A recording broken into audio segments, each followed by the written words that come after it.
Na cidade de Chipre, por volta de 300 a.C., vivia um comerciante extremamente rico, chamado Zenão. Durante uma jornada da Fenícia ao Pireu, seu navio naufragou, levando consigo toda a sua carga. Por conta desse único incidente, um acontecimento completamente fora do controle de Zenão ou de qualquer outra pessoa, esse homem muito abastado subitamente se viu na pobreza da noite para o dia. Se você estivesse na pele de Zenão, como reagiria ao ver o fruto de toda uma vida de trabalho escoar pelo ralo devido à força impiedosa da natureza? Qual seria a reação apropriada? Você ficaria enfurecido? Triste? Sentiria que a vida o traíra? Para a maioria de nós, todas essas respostas seriam naturais, mas não para Zenão, o fundador do estoicismo. Uma pequena mudança pode durar uma eternidade, e uma sutil alteração na sua maneira de pensar pode levar a mudanças maiores e mais impactantes no futuro. O cerne do estoicismo reside na própria essência da aceitação e da indiferença. Depois de estudar as obras de Sócrates e outros grandes filósofos, Zenão desenvolveu e disseminou o estoicismo. Segundo ele, embora não tenhamos controle total sobre o que nos acontece, temos controle sobre como reagimos e devemos utilizar esse controle com eficácia. Em vez de lamentar o leite derramado, ou no caso dele, os bens afundados, Zenão concentrou-se em manter a compostura diante da situação, permanecendo calmo e neutro, apesar de sua condição. Hoje, as pessoas frequentemente associam os estoicos a indivíduos inabaláveis, que raramente se entregam a extremos emocionais, como explosões de raiva ou crises de ansiedade. No entanto, a ideia original por trás do estoicismo era muito mais ampla. Mais do que apenas descrever pessoas sem emoção, o estoicismo era uma forma de ver, descrever e entender o mundo. Era um estilo de vida, e esse modo de vida perdura há séculos. A filosofia estoica pode ser aplicada às situações atuais da mesma forma que era há milhares de anos, e seus benefícios são igualmente significativos. O estoicismo nos permite processar as emoções negativas de experiências adversas e transformá-las em pensamentos que oferecem uma perspectiva única do mundo. A perspectiva é fundamental e todos no mundo têm experiências diferentes e, portanto, perspectivas diversas sobre as coisas. Desde que os estoicos se reuniram, debateram e instruíram sobre filosofia em locais públicos, sua doutrina geral era amplamente reconhecida. Eles acreditavam que os princípios estoicos poderiam beneficiar a todos e, portanto, não fazia sentido esconder esse conhecimento atrás das quatro paredes de uma escola ou dos pátios de um palácio. Como resultado, qualquer pessoa, desde escravos até imperadores, poderia aprender e adotar o estoicismo, e assim o fizeram. Alguns dos estoicos mais proeminentes incluem Epicteto, cujo nome significa adquirido, pois ele já foi possuído como escravo, Sêneca, um renomado estadista, e Marco Aurélio, um imperador romano e um dos homens mais poderosos que já viveram. Os primeiros estoicos praticavam o que pregavam, evitando todas as formas de segregação e liderando a luta contra a desigualdade. Eles até mesmo cunharam a palavra cosmopolita, que significa literalmente cidadão do mundo. Quando as pessoas ouvem essa palavra hoje, pensam em cidades como Nova York, Toronto, Dubai e Londres, devido à sua diversidade. E isso reflete o tipo de unidade e cooperação que os estoicos promoviam. Na época em que o estoicismo foi fundado, as mulheres geralmente não tinham permissão para estudar filosofia, mas os estoicos discordavam totalmente disso. Musônio Rufo, professor de Epicteto, afirmou que não apenas os homens possuem uma inclinação natural para a virtude, mas as mulheres também. Ele argumentou que as mulheres valorizam tanto quanto os homens as boas obras e a justiça, e rejeitam as ações opostas. Portanto, ele questionou por que era considerado apropriado para os homens buscar a sabedoria e praticar a filosofia, mas não para as mulheres. Mesmo em uma época em que era impopular, as mulheres foram autorizadas a aprender sobre o estoicismo e se tornar estoicas. Então, por que tantas pessoas adotam o estoicismo como um modo de vida? Em um mundo repleto de reviravoltas inesperadas, nossas emoções tendem a complicar as coisas. Na verdade, não ficamos tristes porque coisas ruins nos acontecem. Ficamos tristes porque coisas ruins e inesperadas nos acontecem. A chuva é uma coisa boa. Ela rega nossas plantas, fornece água para o gado e mantém a temperatura fresca e úmida. Mas quando somos surpreendidos por uma chuva repentina sem guarda-chuva, é uma experiência desagradável. Então, por que não começamos a chorar quando a chuva começa? É porque, embora a situação seja desagradável, aprendemos a esperar chuva. É algo inevitável. Não podemos controlar o clima. O estoicismo nos ensina que, da mesma forma, devemos esperar que tudo de ruim que pode acontecer, aconteça. Devemos imaginar o pior resultado e aceitar que isso pode acontecer. Um dos exercícios estoicos é conhecido como desconforto voluntário, que visa aumentar o sentimento de gratidão. Dormir no chão da cozinha, tomar banhos frios quando normalmente tomamos quentes, ou comer apenas batatas por alguns dias, são exemplos desse exercício. Essa prática nos ajuda a entender que, não importa o quão difícil seja a situação, ainda sobreviveremos e talvez até prosperemos se nossa mentalidade estiver correta. Ao suportar essas situações desconfortáveis, preparamos indiretamente nossa mente para futuros infortúnios. Com o atual estado do mundo, onde os anúncios são constantemente empurrados para nós e somos levados a acreditar que se não tivermos a próxima melhor coisa, não seremos felizes, essa mensagem é mais importante do que nunca. Quando nascemos, sabemos pouco sobre o mundo. Crescemos sendo ensinados coisas em casa, na escola e observando o mundo ao nosso redor. No entanto, frequentemente essas três fontes de conhecimento nos ensinam de maneiras diferentes. A pergunta é: precisamos internalizar todo esse conhecimento? Se o fizermos, poderemos inadvertidamente limitar nosso potencial. Estabelecer expectativas irreais para nossas vidas, eventualmente nos deixando desapontados e insatisfeitos no final, não é uma abordagem adequada para a vida.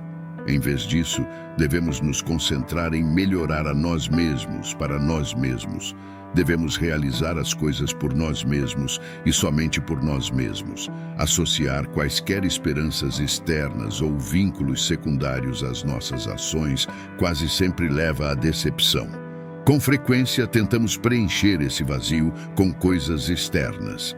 Gastar todo o dinheiro em um carro chique, uma casa, ou até mesmo começar uma família são exemplos disso. Às vezes, buscamos essas coisas pelo seu valor externo e não pelo seu valor interno. No entanto, o estoicismo nos ensina que, se abordarmos a vida dessa maneira, estaremos entregando nossa felicidade nas mãos de forças externas, que podem falhar. Carros quase sempre quebram, desastres naturais podem devastar cidades inteiras e as taxas de divórcio continuam aumentando a cada ano. Mas até mesmo as coisas da vida que são gratuitas têm um custo. O custo do espaço, tanto físico quanto mental. Como Sêneca uma vez escreveu, aprender a viver com menos criará espaço em sua vida para as coisas que realmente importam para você. Em vez disso, devemos basear nossa felicidade em nosso valor intrínseco como seres humanos, e não em coisas que possuímos ou podemos adquirir fisicamente. Devemos nos esforçar para manter a calma, independentemente do que a vida nos apresenta, pois, no final das contas, não temos controle sobre a maioria das coisas que nos acontecem, mas temos controle sobre como reagimos a essas coisas. Esta é a essência do conceito de controle, que é fundamental na filosofia estoica.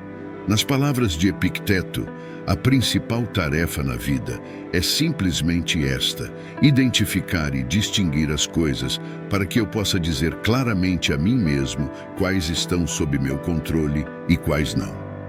Os estoicos nos ensinam a separar o que podemos controlar do que não podemos. Precisamos avaliar nosso valor não com base em coisas que não podemos controlar, mas sim nas coisas que podemos.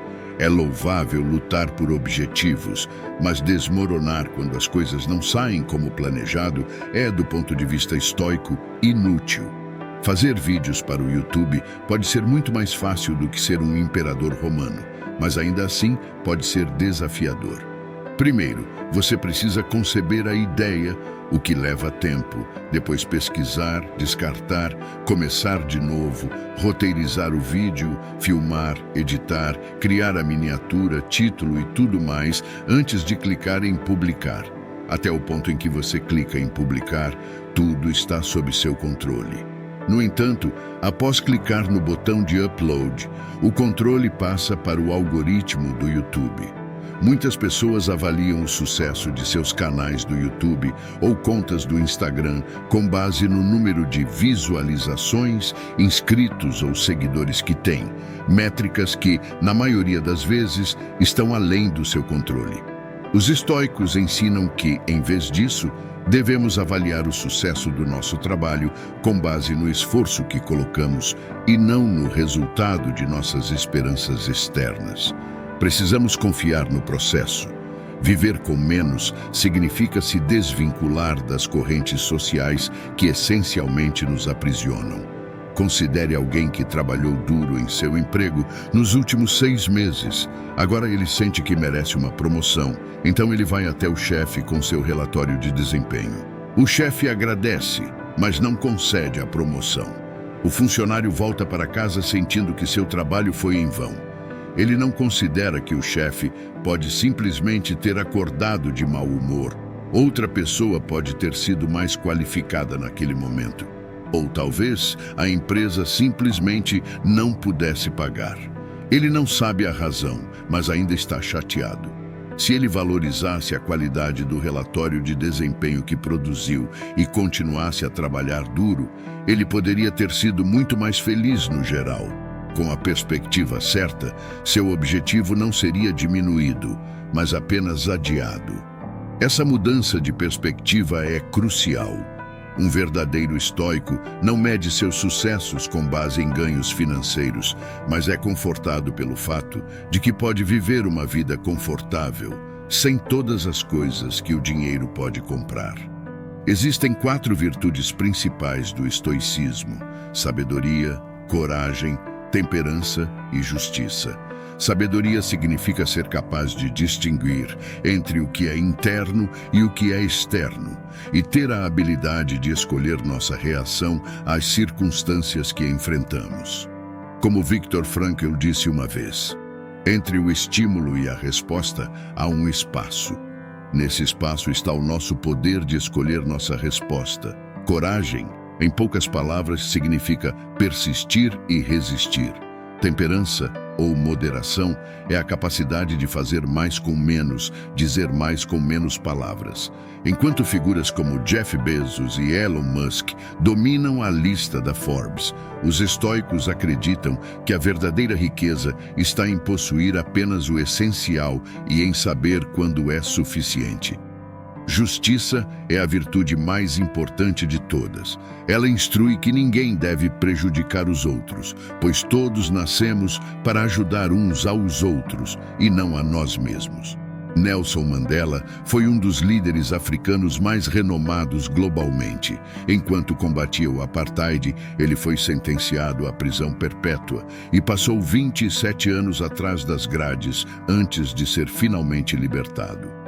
Após sua libertação, foi eleito presidente da África do Sul, levando muitos a esperar uma punição severa para aqueles envolvidos no apartheid ou em sua prisão, mas isso não aconteceu. Durante seu período na prisão, Mandela estudou as obras de Marco Aurélio e absorveu muitos dos princípios fundamentais do estoicismo, os quais incorporou em sua vida. Em vez de buscar vingança, Mandela exortou as pessoas a buscarem o oposto: relaxar e reconstruir. Ele enfatizou que o passado já estava além do nosso controle e que o foco deveria estar em avançar e construir uma nação melhor. Esse é o caminho do estoicismo. Na medicina contemporânea, o estoicismo desempenha um papel central em abordagens como a terapia racional emotiva comportamental e a logoterapia. A terapia racional emotiva comportamental auxilia os pacientes na identificação de padrões de pensamento negativos que possam estar contribuindo para problemas emocionais e comportamentais. Ela permite desafiar a lógica por trás desses pensamentos negativos e, ao perceber que muitos deles são infundados, substituí-los por crenças mais produtivas e saudáveis. Por outro lado, a logoterapia, fundamentada no princípio estoico de que os seres humanos são impulsionados pelo propósito, busca encontrar significado e felicidade mesmo nas situações mais sombrias. No entanto, como sabemos, é mais fácil falar do que fazer. É um processo gradual, exigindo uma reformulação de nossa maneira de pensar. Para resolver nossos problemas com felicidade, devemos praticar a autoestima, redirecionando nossa definição de valor para aquilo que podemos controlar, deixando de nos fixar no que está além de nosso controle e vivendo uma vida mais feliz e gratificante no geral. O estoicismo nos ajuda a navegar pelas tempestades do passado e do presente em águas mais calmas e pacíficas. E se nosso navio afundar e nos afogarmos, podemos encontrar paz no fato de termos vivido uma vida boa, apesar das expectativas. Porque, afinal, tudo chega ao fim. Que possamos encontrar inspiração nas lições do estoicismo e aplicá-las em nossas vidas diárias, navegando com sabedoria pelos desafios que encontramos. Ao encerrar este vídeo, quero expressar minha profunda gratidão a todos vocês que dedicaram seu tempo para assistir e refletir conosco. Se você gostou do conteúdo e deseja continuar explorando temas que despertam reflexões profundas, convido você a se inscrever no canal Despertar Reflexões. Juntos, podemos continuar essa jornada de aprendizado e crescimento pessoal. Obrigado pelo seu apoio e até o próximo vídeo.